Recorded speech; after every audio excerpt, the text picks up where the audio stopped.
People on board, reportedly including an American. The new video inside the plane, where they're live on the scene. While back here at home, new images emerge of that desperate river rescue. A plane carrying 143 people sliding into the water. Baby coming through, baby coming through. The investigation right now. Breaking overnight, tensions rise with Iran as the U.S. deploys an aircraft carrier and bomber task force to the Middle East, fearing an attack on U.S. forces could be in the works. Also this morning, President Trump now says he does not want Special Counsel Robert Mueller to testify in front of Congress as Democrats work to set a date. Severe weather outbreak. At least 20 reported twisters tearing through the heartland in just 24 hours. Now 85 million bracing for dangerous storms. Wild finish. The stunning twist of the Kentucky Derby, the winner disqualified for interference for the first time ever. Now the winning jockey who lodged a complaint is here only on GMA this morning. The great royal baby weight. Duchess Meghan now a week past her due date. Will she be induced, and what are the risks? We're live in Windsor with the latest. And the Game of Thrones surprise overnight. We don't have any spoilers, but they did spoil a scene. We're going to tell you what showed up on set that has fans heated.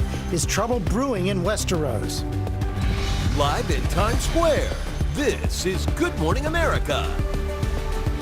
We do say good morning, America. Great to all be back together again on this Monday morning. And the question is, was that a Starbucks cup on Game of Thrones?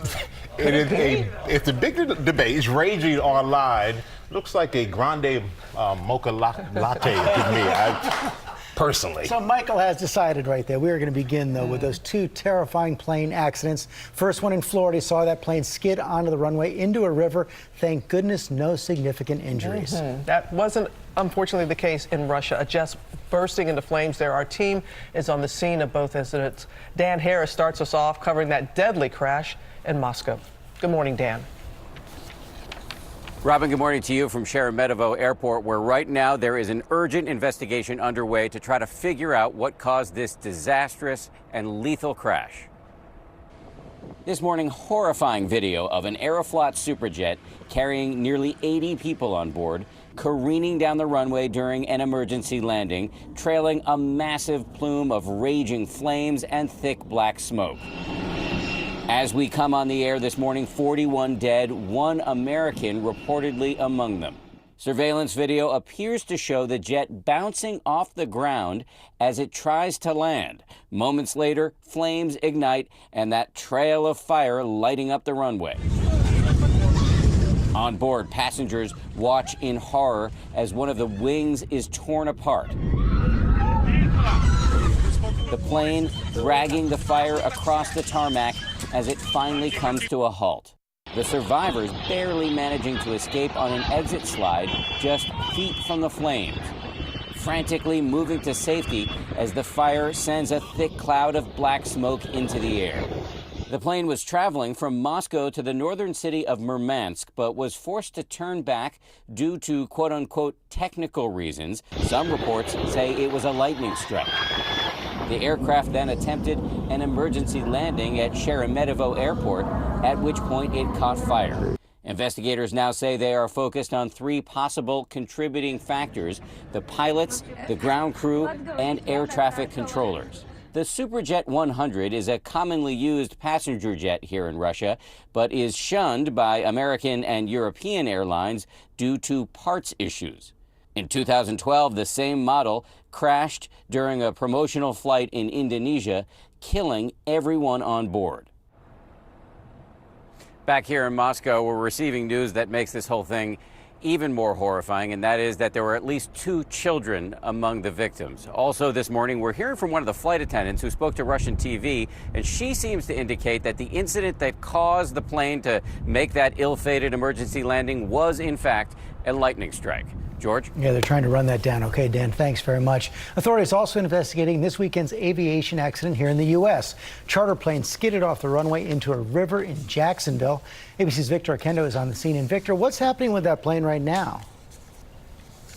Well, good morning, George. Investigators need to get to that critical cockpit voice recorder as they try to determine a cause. But the problem is it's located in the tail of the plane. As you take a look behind me, you can see that part of the plane. It's still submerged. So before they can get in there, the plane needs to be removed. And before that can happen, they need to take out all the fuel.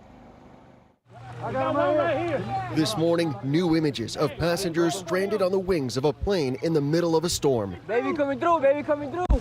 The harrowing moments caught on video just after the plane carrying 143 people overran a Jacksonville runway and slid into a river. Turbulence started, rumbling started, and then all of a sudden it was like a small thud, like a small bump, and then it was just the massive impact. Those on board the Boeing 737, chartered by the Department of Defense, carrying military and civilians from Guantanamo Bay, Cuba to the Naval Air Station in Jacksonville last Friday night, tell us the top of the aircraft cracked on impact, letting water inside. Video clearly shows the nose cone of the plane was torn off. Firefighters taking the passengers to shore, somehow everyone survived. For the most part, it was another miracle. I don't know how we survived. 22 people were taken to hospitals, but everyone will be okay. NTSB investigators on scene all weekend trying to determine the cause. Seen here examining the ground marks made by the landing gear. The flight data recorder quickly recovered, but the critical cockpit voice recorder still in the tail of the plane, submerged. Weather is also being looked at as a possible contributing factor in this near tragedy. Things could have turned out a lot worse than they did. I think God had his hand on that plane, and that's why I'm sitting here today. And there's no real timeline on when this plane might be removed. They're still looking at options. They might keep it here at the Naval Air Station or take it elsewhere. George? Okay, Victor, thanks very much. Let's bring in our aviation expert, Steve Gagnon. Steve, let's start out with what happened in Jacksonville. It really could have been much worse. Could have been much worse. George, if you look at the runway lights that extend into the water and how the airplane just veered off at the last second, if it had hit those runway lights, concrete steel could have opened up the airplane fire. This could have been a real tragedy. Which is exactly what happened in Russia. We saw that video of the plane bouncing there on the tarmac. What does that reveal to you? Other than a botched landing, not much. So they had to come back for an emergency. It sounds like they lost communications, but if you look, they hit almost twice and then finally hit so hard it broke the airplane apart and caused that terrible fire that we see in the video. What about this idea that the troubles might have first been caused by lightning? It's hard to say why that would have botched the landing. You know, for some reason they came in and hit really hard the first time, the airplane bounced again, and then caught it on fire on the second. But if you look at the response once the fire started, I'm really concerned that people may have lost their lives due to the slow response of the crash fire rescue people at the airport. Should not have been that long. It did take a little bit of time. We also heard from Dan that this Superjet has been shunned by European and U.S. companies. It's a Russian design. It's only flown in Russia. It's got a very poor reliability record. It's not commercially successful. It's an airplane to avoid. Okay, Steve Gagnon, thanks very much. Always appreciate Steve's insight, George. Now to that breaking news overnight. Tensions rising in the Middle East on two fronts, the deadliest fighting since 2014, breaking out between Israel and Gaza's militant group Hamas, leaving at least 27 people dead. Hamas is now reporting a ceasefire has been reached. This as tensions rise between the U.S. and Iran. The White House announcing an aircraft carrier and bomber task force are being deployed to the region. Senior Global Affairs correspondent Martha Raddatz is in Washington with the latest. And Martha, officials say this is in response to troubling warnings. They did, Robin. The statement came late last night directly from National Security Advisor John Bolton, saying the U.S. was not seeking war with the Iranian regime, but that the deployment was in response to troubling and escalating warnings from Iran. A U.S. official telling ABC News that deploying this massive carrier strike group and the bombers came after clear indications that Iranian and Iranian proxy forces were preparing for a possible attack on U.S. forces in the region, either on land or sea. Another U.S. official, however, saying there did not appear to be any threat that was imminent, but the White House saying this deployment was meant to send a strong and unmistakable message to Iran that any attack on U.S. interests would be met with unrelenting force, Robin. Right. And as we said, Martha, this comes at a time of increased violence between Israel and Hamas. A very violent few days there. The Israelis said more than 600 rockets fired into Israeli territory, with hundreds of Israeli airstrikes into Gaza in response. At least 23 Palestinians and 4 Israelis were killed. Things did calm down overnight after a ceasefire was called, but no telling how long that will last, Robin. No telling. All right, Martha, thank you. Michael? All right, thank you, Robin. Now to the new storms that are forming this morning here at home that are set to bring severe weather to the middle of the country on the heels of that heavy rain and tornadoes in more than a dozen states. Ginger's here now with the latest. Good morning, Ginger. Morning, Michael. Morning, everybody. You know, more than 260 severe storm reports just in the last 2 days, including this tornado in Wilson, Texas, right in the panhandle there. That was over an area you can see not populated. Unfortunately, the severe threat now through Wednesday and Thursday goes right into populated spots. At least 20 reported tornadoes ravaging the Central Plains. One caught close range, spinning across the Texas panhandle, shrouded with dust and intense winds. In O'Donnell, Texas, side-by-side vortices. Multi-vortex right there in front of me. And later, one giant vortex. Big tornado. A brief tornado reported near Lincoln, Nebraska, damaging winds clocked up to 105 miles per hour, ripping off the roof of a car wash, uprooting 100-year-old trees. Marble-sized hail and blinding rain in Kansas, cars fighting through the swamped streets, trapped on the roads.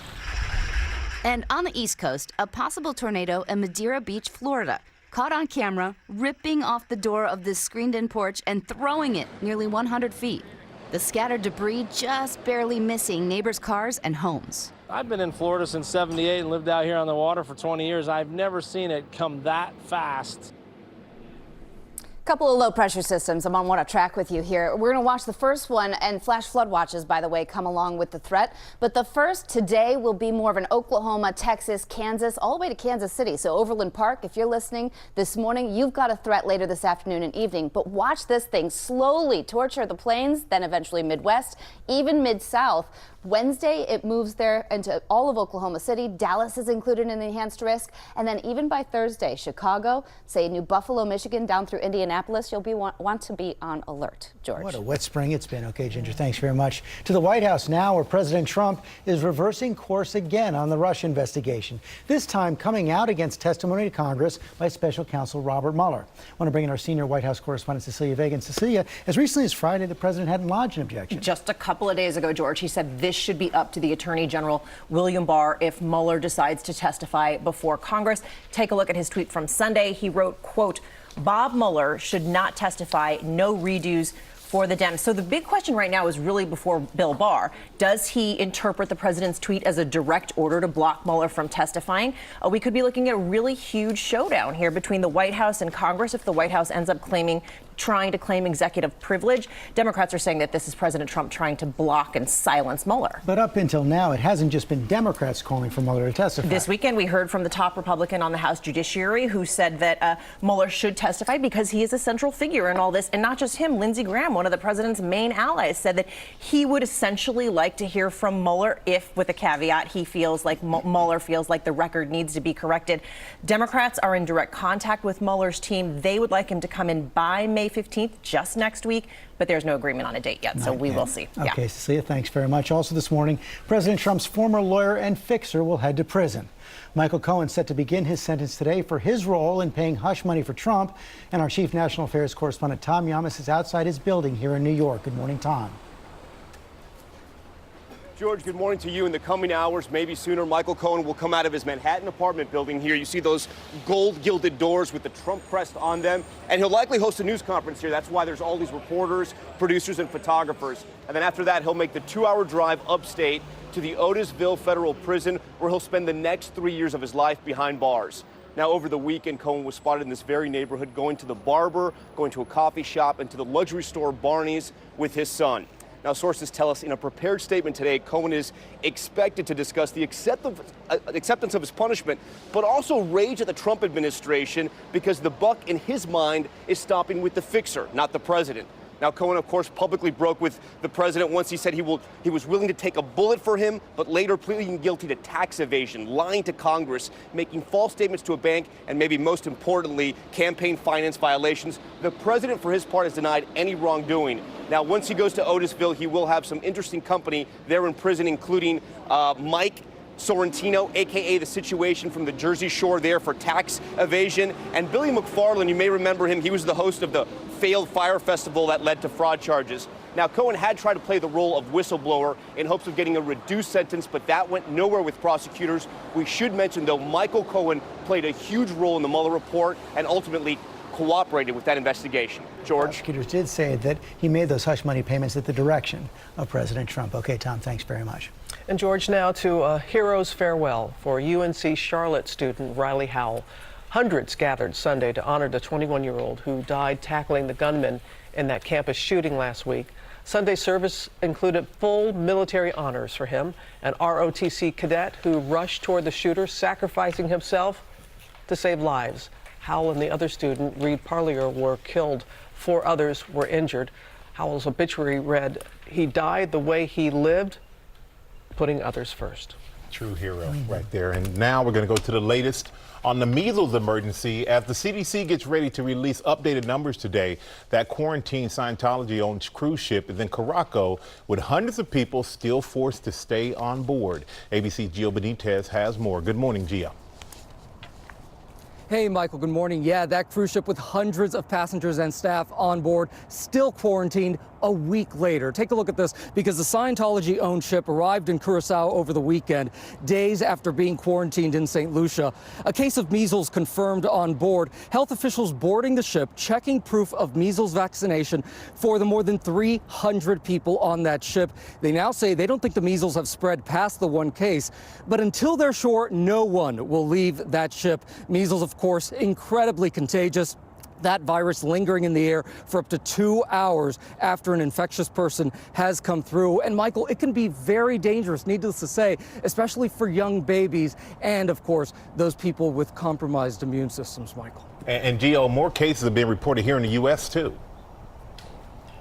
Yeah, health officials, Michael, in Southern California are taking a look at a new set of cases, including one person who apparently passed through the Los Angeles airport and a local's farmer's market while infectious. That outbreak already record-setting more than 700 cases in 22 states, and the CDC is expected to announce some new numbers later today, Michael. All right, thank you so much, Gio. And now we have a special honor for Jeopardy host Alex Trebek, winning the Daytime Emmy Award for Outstanding Game Show Host. That happened last night, getting a standing ovation.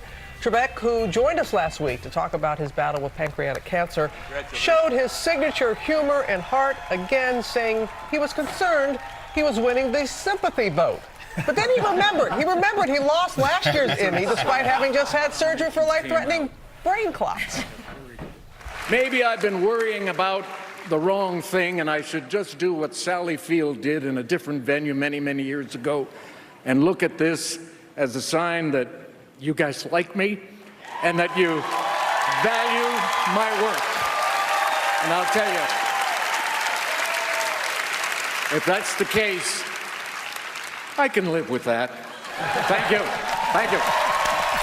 Well deserved. Well deserved. And when people are still talking about his interview here last week. It's just his honesty, his heart, his humor, and it was on full display again last night. His 7th Daytime Emmy Award, which also includes a much-deserved Lifetime Achievement Award. Okay, we're following a lot of other big headlines this morning, including Kentucky Derby stunner. This horse to finish first disqualified. Coming up, the jockey who filed the complaint, and one is going to join us live. That's only on GMA this morning. Now I want to go back to Ginger. And let's get straight. Much warmer today after the Sunday soaker. Today we'll have temperatures rising very quickly to the mid-70s. Can't rule out an isolated shower. We'll dry out tonight. We'll drop to about 60 to 62. And then tomorrow is going to be the best day out of the work week with that high temperature of 82 degrees and a lot of sunshine. For Mother's Day weekend, Friday, we'll have a few showers and storms during the afternoon and evening, 82 the high. And then for Saturday and Sunday, Saturday's the nice day with that high of 73. Some morning rain exiting by noon on Sunday for moms with a high of 69. That's how a home and auto bundle is made. So, what are some key takeaways from this commercial? Did any of you hear the bundle your home and auto part? I like that, just not when it comes out of her mouth. Yeah, as a mother, I wouldn't want my kids to see that. Good mom. To see, wait, I'm sorry, what? Don't kids see enough violence as it is? I've seen violence. Maybe you could turn the word bundle into a character, like Mr. Bundles. Hey, top of the bundle to you. Run. How many of these things are there? 1, 2... 17 and counting. Long live the king. You know who it is. You know who it He's on our side. You know who it is.